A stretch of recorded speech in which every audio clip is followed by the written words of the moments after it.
I used to man the information desk in the center of the Great Hall of the Metropolitan Museum of Art. Bullseye of that octagon was an immense urn of flowers, arranged in silence by florists on multiple ladders, each Monday when the museum was closed, reminding us that art is mourning. Information Desk, an epic, is a book-length poem about my experience staffing the information desk at the Metropolitan Museum of Art when I was a young adult. Shortly after college, I was trying to forge a life as a writer, and I was a poet, and I wanted to find a day job that would sustain my practice, or at least not get in the way. I used to come to the Met very often. I think like a lot of people, it was a sort of holy place for me. So I thought, what can I do where I can go to the Met every day? What kind of job can I pursue? They told me about the position at the information desk. So that's what I did, and it was an incredibly good fit.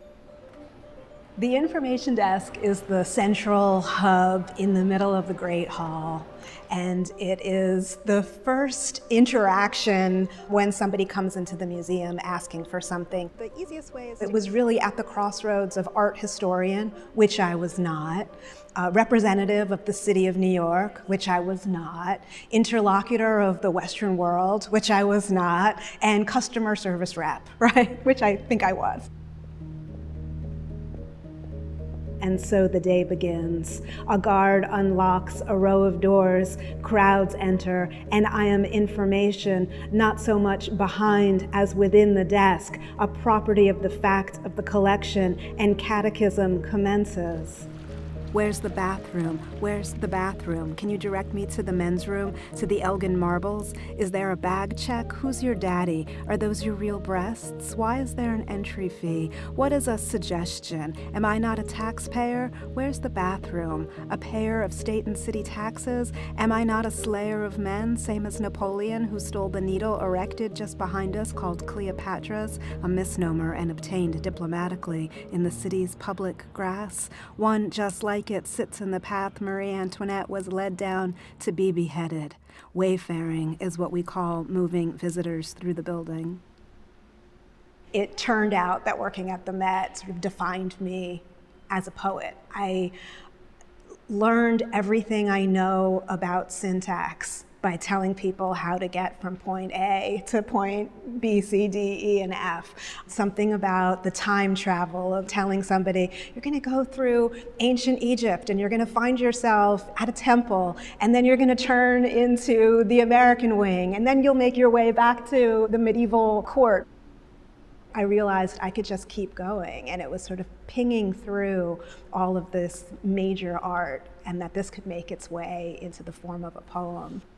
Confession. Yesterday, I slipped a piece of my hair into an archival file of information about the Rembrandt, not Rembrandt exhibition I requested from the museum library. I wanted to be a bigger part of it than just the girl who gave directions, but now I have misgivings. I've been writing poems about my experience in the museum from the moment that I sat down inside that desk. I was finding my material, or it was finding me. I never felt like I needed to search for anything here. I felt called to. Portrait of a man, the auctioneer, across the brow of the murky reproduction of the original, authentic, fraudulent painting by an artist only known now as follower of Rembrandt.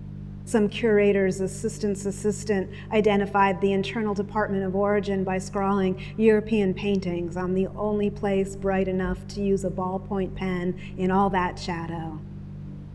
I think time is a factor in the poem too. The swirl of what we mean by eternity needed to be present. Should I be true to how I felt in my 20s, or should I be true to the now of the writing? If I was writing about artwork, how should I be true to its time frame? There is the now of the artist who's making it, and then there's the now of the person who is looking at it, who's coming from a life lived that the artist never accounted for. If it's, painted on wood, do I mean the time that Rembrandt sat down to paint it, or do I mean the life of the wooden panel? Like, what does it mean to be made? When does something come into its materiality? And then these started to seem like very spiritual questions. My coming of age as an artist was inextricable from my intimate experience working in that museum among its gorgeous, harrowing horde that collides in time and space, where magic and mundane objects with and without auras awed me on my way to see portraits of heiresses whose families bought and sold the world. I can't imagine the poet I would be if I hadn't worked at the information desk. Though I haven't worked inside the information desk now for more than 20 years, the experience has so asserted itself into my art that I regard the information desk as my private writing desk. I am always seated there.